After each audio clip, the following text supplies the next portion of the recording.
तीन मंत्र यदि मुझसे पूछेंगे कि कौन सी ऐसी चीजें हैं जिसने मुझे YouTube पर और बाकी सोशल मीडिया पर फेमस बनाया या फिर सक्सेस दिलाई, तो वो तीन मंत्र मैं आपको बता रहा हूं, आप उसे लिख लीजिएगा और यही तीन मंत्र इन 7 बातों में अप्लाई कर दीजिएगा, आप भी एक सफल कंटेंट क्रिएटर बन सकते हैं। सबसे पहला और सबसे जरूरी है कि आपका फोकस पूरा का पूरा अच्छे कंटेंट को क्रिएट करने में होना चाहिए, ना कि पैसे कमाने में होना चाहिए। क्योंकि मैंने भी यही किया था। जब मैंने YouTube पर शुरुआत की थी तो मैंने अपनी 6 साल चलने वाली कोचिंग को बंद कर दिया था और पूरा डेडिकेशन के साथ मैं कंटेंट क्रिएशन की जर्नी में आ गया था। लगभग 4 महीने तक मेरे को 0 पैसा मिला, मतलब जनवरी, फरवरी, मार्च और अप्रैल में मेरे पास कुछ पेमेंट नहीं आई, न मेरी कोचिंग से क्योंकि वो बंद कर दी थी और ना ही YouTube से क्योंकि फॉलोअर सब्सक्राइबर ही नहीं थे। लेकिन चौथे महीने के बाद मई से, अप्रैल में से जब भी मेरे पास पेमेंट आना शुरू हुआ, by the grace of God, by the grace of nature, आज तक ऐसा कोई दिन नहीं आया कि किसी महीने हमारा पेमेंट रुका हो या नहीं आया हो। हमने हमेशा पैसे कमाया है। लेकिन उसके लिए मैंने क्या किया, सबसे पहली और इंपॉर्टेंट चीज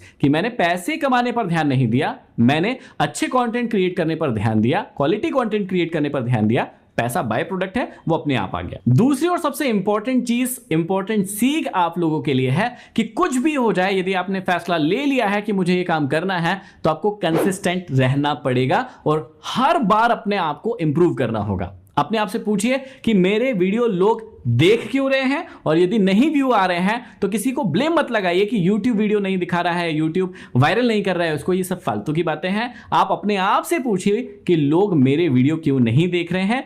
उसी कैटेगरी में, जैसे कुकिंग की कैटेगरी हो गई या मोटिवेशन की कैटेगरी हो गई, तो मोटिवेशन की कैटेगरी में यदि मेरे व्यूज नहीं आ रहे हैं तो मुझे अपने आप से बार बार क्वेश्चन पूछना होता है कि लोग दूसरे मोटिवेशनल स्पीकर के वीडियो क्यों देख रहे हैं, मेरे क्यों नहीं देख रहे हैं। जिस दिन आपको इस क्यों का आंसर मिल जाएंगे, आपका वीडियो भी वायरल होने लगेगा, आपकी कमाई भी ज्यादा होने लगेगी। लेकिन उसके लिए आपको कंसिस्टेंट रहना पड़ेगा और अपनी गलतियां बार बार निकाल के उनको सुधारना पड़ेगा। और तीसरा और सबसे इंपॉर्टेंट चीज है कि आपको समय समय पर इस इंडस्ट्री में अपने आप को बदलना पड़ेगा। इसका मतलब क्या है कि यदि मैं मोटिवेशनल कैटेगरी में हूं तो मुझे पता होना चाहिए कि इस दुनिया के अंदर क्या क्या बदलाव हो रहे हैं और उस बदलाव के साथ मुझे अपने आप को बदलना होगा। जैसे पहले स्टॉक मार्केट इतना फेमस नहीं था लेकिन आज है, तो हमें उसका नॉलेज भी लेना पड़ेगा और उसे भी अपनी ऑडियंस को सिखाना पड़ेगा। जैसे पहले AI नहीं था लेकिन आज AI आ गया है, और यदि मैं पुरानी बातें करता रहूंगा, AI के बारे में कुछ नहीं कहूंगा, तो मैं पीछे रह जाऊंगा। इसका मतलब समय समय पर जो भी बदलाव हो रहे हैं, साथ ही साथ आपको भी चलना होगा, आपको भी बदलाव करना होगा। और यदि वो बदलाव आपने नहीं किए तो एक समय के लिए तो आप फेमस हो जाएंगे, पैसे कमा लेंगे, लेकिन थोड़े ही दिनों बाद कोई और व्यक्ति आपकी जगह पर आकर बैठा होगा। तो ये 3 सीख है। यदि आपने इन रूल या इन नियमों को याद रख लिया और वो 7 बातें जो मैंने आपको बताई है उसको मिक्स कर दिया, तो आपके जीवन में बहुत बड़ी सफलता आ सकती है सोशल मीडिया की इस जर्नी।